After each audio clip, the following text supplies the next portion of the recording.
السلام علیکم، welcome back to Ian scary stories. میرا نام ہے ایان اور میں آپ لوگوں کی بھیجی گئی سٹوریز کو ناریٹ کرتا ہوں۔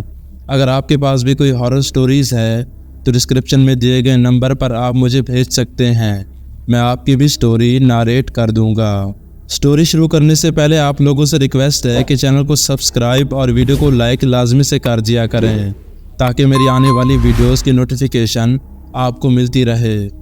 تو بنا دیری کیے بڑھتے ہیں اپنی آج کی سٹوری کی طرف۔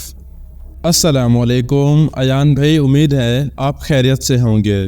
میرا نام سلیم ہے، مجھے آپ کی سٹوریز بہت پسند ہے۔ میں آج آپ کے ساتھ اپنا ایک واقعہ شیئر کرنا چاہتا ہوں جو کہ ناردرن ایریاز کے ٹرپ پر ہمارے ساتھ پیش آیا۔ موسم گرما کی چھٹیوں کے دوران ہم نے ناردرن ایریاز جانے کا پلان بنایا۔ لاہور کی گرمی سے بچنے کے لیے ہم نے شمالی علاقے کی سیر کا ارادہ کیا اور وادی نیلم اپنی منزل کے طور پر سنا۔ میں، میری بیوی اور میری 2 بیٹیاں نایاب اور علیزہ اور میرا ایک بھتیجا آصف اس سفر کا حصہ بنے۔ صبح سویرے روانہ ہونے کی تیاری مکمل کی گئی اور گاڑی میں مختلف ضروریات کا سامان اور کھانے پینے کی اشیاء رکھی گئی۔ یہ صبح کا وقت تھا جب ہم لوگ لاہور سے روانہ ہو گئے۔ سفر کے دوران ہم گپے شپے کرتے، گانے سنتے اور مختلف مناظر سے لطف اندوز ہوتے رہے۔ اسلام آباد پہنچ کر ہم لوگوں نے تھوڑا ریسٹ کیا اور کھانا وغیرہ کھایا اور پھر اپنی منزل کی طرف نکل گئے۔ لیکن جیسے جیسے ہم وادی نیلم کی طرف بڑھ رہے تھے، فضا میں ایک پراسرار خاموشی اور سرد ہوائیں محسوس ہونے لگی۔ راستے میں ہم نے دیکھا کہ آس پاس سبز درختوں کے باوجود بھی ایک عجیب سا سکوت چھایا ہوا تھا۔ شام کے وقت ہم ایک ایسی جگہ پہنچے جہاں سڑک تنگ اور سنسان پڑی تھی۔ وہاں گاڑی کی لائٹس کے علاوہ ہر طرف اندھیرا ہی اندھیرا چھایا ہوا تھا اور اکا دکا گاڑیاں ہی ہمیں کراس کر رہی تھی۔ جیسے جیسے دن ڈھلتا گیا، راستہ اور مزید سنسان ہوتا گیا۔ جب شام کا وقت ہوا تو ہم نے محسوس کیا کہ درختوں کے سائے حرکت کر رہے ہیں اور چاروں طرف عجیب سا سناٹا چھا گیا۔ اور پھر چلتے چلتے اچانک ہماری گاڑی کے بونٹ سے کسی چیز کے ٹکرانے کی آواز سنائی دی۔ میں نے گاڑی روکی اور نیچے اتر کر دیکھا، لیکن مجھے کچھ خاص دکھائی نہ دیا۔ جب میں دوبارہ گاڑی میں بیٹھا اور سٹارٹ کرنے لگا تو پھر سے وہی آواز سنائی دی، لیکن اس بار کوئی چیز چھت پر آ کے لگی تھی۔ میں ڈرتے ڈرتے گاڑی سے باہر آیا، لیکن وہاں پر کوئی بھی موجود نہیں تھا۔ باقی سب بھی یہ سارا ماجرا دیکھ کر خوفزدہ ہو گئے تھے۔ پھر جیسے ہی میں گاڑی میں واپس آنے لگا تو میں نے محسوس کیا کہ کسی نے میرے کندھے کو چھوا ہے۔ میں نے جب پلٹ کر دیکھا تو وہاں پر کوئی نہ تھا، لیکن میرے دل میں ایک عجیب سا خوف پیدا ہو گیا۔ ابھی ہم تھوڑا آگے گئے ہی تھے کہ اچانک راستے میں ہمیں ایک بزرگ شخص نظر آیا جو کہ سڑک کے کنارے پہ بیٹھا ہوا تھا اور عجیب سی نظروں سے ہماری گاڑی کی طرف دیکھ رہا تھا۔ ہم نے سوچا کہ یہ یہاں کا کوئی مقامی ہوگا۔ پھر جیسے ہی گاڑی اس شخص کے قریب سے گزری تو ہم نے دیکھا کہ اس کے چہرے پر ایک ہولناک مسکراہٹ تھی اور اس کی آنکھیں جیسے خالی اور بے جان تھیں۔ پھر جیسے ہی گاڑی اس شخص کے قریب سے گزری تو وہ شخص اچانک سے غائب ہو گیا۔ یہ منظر دیکھ کر ہم سب کے دل میں خوف کی لہر دوڑ گئی۔ میری بیوی نے پریشانی سے کہا کہ یہ سب کیا تھا جو ہم نے ابھی دیکھا؟ یہ کوئی حقیقت تھا یا پھر ہمارا کوئی وہم؟ لیکن میں نے اسے تسلی دیتے ہوئے کہا کہ آیت الکرسی پڑھیں اور زیادہ نہ سوچیں۔ میری دونوں بیٹیاں اس ٹائم سو رہی تھیں۔ ابھی ہم لوگ تھوڑا آگے گئے ہی تھے کہ اچانک ہماری گاڑی کا ٹائر اچانک سے پھٹ گیا۔ حالانکہ راستہ بالکل صاف تھا اور کسی بھی قسم کی رکاوٹ نہیں تھی۔ وہ جگہ بالکل سنسان تھی۔ ہماری ایک طرف پہاڑ اور دوسری طرف گہری کھائی تھی۔ میں اور آصف گاڑی سے باہر نکلے اور اس جگہ کا جائزہ لے کر ٹائر تبدیل کرنے لگے، لیکن ایسا محسوس ہوتا تھا کہ جیسے ہمارے ہر کام میں رکاوٹ آ رہی ہو۔ جب ہم لوگ ٹائر چینج کر رہے تھے تو ہمیں کسی کے چلنے کی آواز آئی۔ ہم نے پیچھے مڑ کر دیکھا، لیکن اندھیرے میں کچھ بھی دکھائی نہیں دیا۔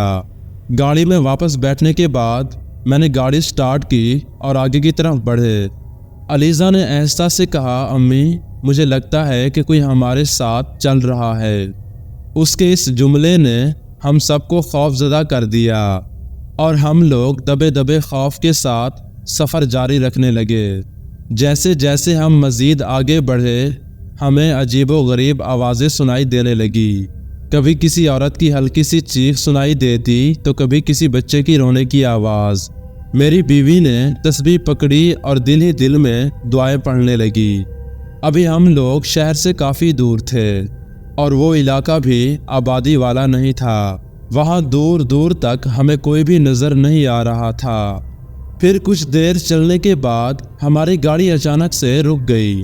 میں نے دوبارہ سے سٹارٹ کی مگر گاڑی سٹارٹ ہونے کا نام ہی نہیں لے رہی تھی۔ بہت کوشش کے بعد بھی جب گاڑی سٹارٹ نہ ہوئی تو ہماری پریشانی بڑھنے لگی۔ نہ ہی اس جگہ پر کوئی نیٹ ورک آ رہا تھا۔ آصف نے کہا کہ آپ لوگ گاڑی میں ہی بیٹھیں، میں آگے جا کر دیکھتا ہوں، ہو سکتا ہے کہ ہمیں کوئی گھر یا کوئی آبادی نظر آ جائے۔ میں اس کے ساتھ نہیں جا سکتا تھا کیونکہ میری بیوی اور بچیاں گاڑی میں اکیلی تھی۔ خیر وہ گاڑی سے نکلا اور آگے کی طرف بڑھنے لگا اور دیکھتے ہی دیکھتے ہماری نظروں سے اوجھل ہو گیا۔ اس کو گئے ہوئے آدھا گھنٹہ ہو گیا تھا۔ ہمارے چاروں طرف دور دور تک پھیلا وہ اندھیرا اور سناٹا ہمارے خوف کو اور بھی بڑھا رہا تھا۔ تھوڑی دیر بعد جب آصف واپس آتا ہے اور کہتا ہے کہ یہاں سے تھوڑی دور مجھے کچھ روشنی نظر آئی ہے، یا تو وہاں آبادی ہے یا تو کوئی گھر، تو ہمیں وہاں چلنا چاہیے۔ ہمارے پاس کوئی اور راستہ نہ تھا کیونکہ رات کافی ہو چکی تھی اور وادی نیلم کے جنگل میں سڑک کے کنارے رکنا خطرے سے خالی نہیں تھا۔ تو ہم سب گاڑی سے نکلے، اپنا سامان وغیرہ نکالا، گاڑی لاک کی اور اس طرف چلنے لگے۔ وہ روشنی ہمیں پہاڑوں کے اوپر نظر آ رہی تھی تو ہم بھی اسی سمت بڑھنے لگے۔ راستہ کافی مشکل تھا اور رات کے ٹائم اس راستے پر چلنا خطرے سے خالی نہیں تھا، لیکن موبائل کی ٹارچ جلا کر اور ہمت کر کے ہم بڑھتے رہیں۔ جب ہم اوپر پہنچے تو ہمیں سامنے ایک خالی اور پرانا مکان دکھائی دیتا ہے۔ اس کے ارد گرد کوئی اور مکان یا کوئی آبادی نہیں تھی۔ مکان کی حالت باہر سے کافی خستہ تھی، دیواروں پر دراڑیں، کھڑکیاں ٹوٹی ہوئی اور دروازہ بھی بوسیدہ سا تھا۔ ایسا لگ رہا تھا کہ جیسے اس گھر کو سالوں سے کسی نے استعمال نہ کیا ہو۔ اس مکان اور آس پاس کی ویرانیت کو دیکھ کر ہمیں بہت خوف بھی محسوس ہو رہا تھا، مگر آصف نے ہمت کر کے دروازہ بجایا لیکن اندر سے کوئی بھی جواب نہیں آیا۔ اس نے مڑ کر ہماری طرف دیکھا۔ جب اس نے دوبارہ سے نوک کیا تو اس بار بھی اندر سے کوئی بھی جواب نہیں آیا، حالانکہ اس گھر میں ایک لائٹ بھی جل رہی تھی۔ اور پھر جب آصف نے ہلکا سا دروازے کو دھکیلا تو وہ کھلتا چلا گیا۔ آصف نے دروازہ کھول کر جیسے ہی اندر قدم رکھا تو ہم بھی اس کے پیچھے پیچھے اندر داخل ہو گئے۔ جب ہم گھر کے اندر داخل ہوئے تو ہمیں ایک عجیب و غریب بو محسوس ہوئی۔ میری بیوی نے اپنے ناک پر ہاتھ رکھ لیا اور کہا کہ یہ جگہ ٹھیک نہیں لگ رہی، لیکن میں نے اسے تسلی دی اور کہا کہ ابھی ہماری مجبوری ہے، ہمیں صبح تک یہیں پر رکنا ہوگا۔ خیر گھر میں داخل ہونے کے بعد ہم اپنے ساتھ لائے گئے بیگ کونے میں رکھے۔ ہم سب کافی تھک چکے تھے۔ ہم ایک کمرے میں داخل ہوئے جس میں ایک پلنگ، چیئر اور کونے میں ایک چٹائی رکھی ہوئی تھی۔ ہم نے کسی بھی چیز کو چھیڑنے کی غلطی نہیں کی۔ ہمارے پاس کچھ سنیکس اور پانی وغیرہ تھا، وہی کھا کر ہم سب نے گزارا کیا۔ میری بیوی نے جب چٹائی کھول کر دیکھی تو اس چٹائی پر صرف 3 ہی لوگ سو سکتے تھے۔ ہم سب نے ایک ہی کمرے میں رہنے کا فیصلہ کیا کیونکہ وہ گھر دیکھنے میں ہی عجیب سی وائبز دے رہا تھا۔ تو میں نے اور آصف نے بیڈ پر سونے کا فیصلہ کیا، جبکہ میری فیملی وہ چٹائی نیچے بچھا کر سو گئی۔ ہم لوگ کافی تھکے ہوئے تھے۔ تھکاوٹ کے باعث کب ہماری آنکھ لگ گئی ہمیں پتہ ہی نہیں چلا۔ رات کا نہ جانے کون سا وقت تھا کہ اچانک ایک عجیب سی آواز گونجنے لگی، کھڑکی کے شیشے پر جیسے کوئی ہلکی ہلکی ضرب لگا رہا ہو۔ جس سے میری آنکھ کھل گئی۔ پہلے تو میں نے اسے ہوا کا شور سمجھا اور پھر سے سو گیا، لیکن تھوڑی دیر بعد یہ آوازیں تیز ہونے لگی۔ میری بیوی نے مجھے جگایا اور سرگوشی میں کہا کہ یہ آوازیں سن رہے ہو؟ جیسے کوئی کھڑکی کے باہر ہے۔ میں نے اسے تسلی دیتے ہوئے کہا کہ کچھ نہیں، یہ شاید ہوا کا شور ہے۔ لیکن جیسے ہی میں نے یہ کہا، کھڑکی پر آوازیں اور بھی زیادہ بلند ہو گئی، جیسے کوئی زبردستی اندر آنے کی کوشش کر رہا ہے۔ نایاب نے ڈر کے مارے اپنی ماں کا ہاتھ پکڑ لیا اور کہنے لگی، امی مجھے بہت ڈر لگ رہا ہے۔ خیر پھر ہم سب نے آیت الکرسی کا ورد کرنا شروع کر دیا، کیونکہ ہمیں علم تھا کہ ایسی جگہوں پر اللہ کی دوسری مخلوق بھی ہوتی ہیں۔ میں نے سب کو تسلی دی اور دوبارہ سونے کا کہا، کیونکہ اب کھڑکی پر آوازیں آنا بند ہو گئی تھی۔ ابھی کچھ ہی وقت گزرا تھا کہ آصف کو محسوس ہوا کہ کمرے کے باہر کوئی چل رہا ہے۔ اس نے جب باہر جھانکا تو وہاں پر کوئی بھی نہیں تھا۔ جب وہ دوبارہ آ کر لیٹا تو اچانک اسے دروازے کے نیچے سے ایک سایہ حرکت کرتا ہوا نظر آیا، اور وہ سایہ ایک لمحے کے لیے رکا اور پھر آہستہ آہستہ غائب ہو گیا۔ آصف نے ڈر کے مارے دعائیں پڑھنی شروع کر دیں، لیکن جیسے ہی اس نے دوبارہ نظر ڈالی، وہ سایہ دوبارہ دروازے کے نیچے سے آتے ہوئے دکھائی دیا۔ اس نے بہت ہی آہستہ سے مجھے اٹھایا اور کہا، چاچو باہر کوئی ہے۔ جب میں نے غور کیا تو مجھے بھی ایسا لگا کہ دروازے کے باہر کوئی کھڑا ہے۔ اس نے خوف زدہ ہو کر دروازہ کھولا، لیکن جیسے ہی اس نے دروازہ کھولا تو وہاں پر کوئی بھی نہیں تھا۔ یہ سب دیکھ کر تو ہماری دل کی دھڑکنیں تیز ہو گئی۔ خیر پھر میں نے اسے تسلی دی اور کہا کہ دل میں بس قرآنی آیتوں کا ورد کرو، ہمیں کسی بھی طرح صبح تک یہاں وقت گزارنا ہے، اور چاہے کچھ بھی ہو جائے ہم دروازہ اور کھڑکیاں نہیں کھولیں گے۔ کچھ دیر جاگنے کے بعد ہم لوگ پھر سے لیٹ گئے۔ رات کے نہ جانے آخری پہر میں اچانک ایک عورت کی چیخنے کی آوازیں سنائی دی۔ یہ آوازیں اتنی بلند تھی کہ ہم سب لوگ خوف زدہ ہو گئے۔ فاطمہ نے سہم کر کہا کہ یہ آوازیں کہاں سے آ رہی ہیں؟ علیزہ نے ڈرتے ہوئے کہا کہ یہ تو اسی مکان کے اندر سے لگتی ہے۔ جب ہم لوگوں نے ان آوازوں کی طرف غور کیا تو وہ آوازیں اسی گھر کے اندر سے ہی آ رہی تھی، تو ہم لوگ اس کمرے سے نکل کر گھر کے اندر دیکھنے لگے۔ ہم دونوں جیسے ہی تھوڑا آگے بڑھے تو ہمیں کسی کے قدموں کی چاپ سنائی دینے لگی۔ یہ آواز ہمارے پیچھے سے آ رہی تھی۔ ایسا لگ رہا تھا کہ جیسے کوئی ہمارا پیچھا کر رہا ہو۔ جب ہم لوگوں نے پلٹ کر دیکھا تو ہمیں وہاں پر کچھ بھی نہیں دکھائی دیا، مگر وہ آواز مسلسل سنائی دے رہی تھی۔ ایان ہم نے کھڑکی کے پاس سے گزرتے ہوئے ہم نے دیکھا کہ باہر ایک سفید لباس پہنے ایک عورت کھڑی ہے۔ اس کا چہرہ دھندلا سا تھا اور اس کی آنکھوں کی جگہ کالے گڈھے تھے، لیکن جیسے ہی میں نے اور آصف نے کھڑکی سے ہٹ کر دوبارہ باہر کی طرف دیکھا تو وہ عورت وہاں سے غائب ہو چکی تھی۔ ہم سب لوگ ایک جگہ جمع ہو گئے اور خوف کے مارے ایک دوسرے کے ساتھ بیٹھ گئے۔ ہم سب بیٹھے یہی سوچ رہے تھے کہ نہ جانے یہ رات کب ختم ہوگی۔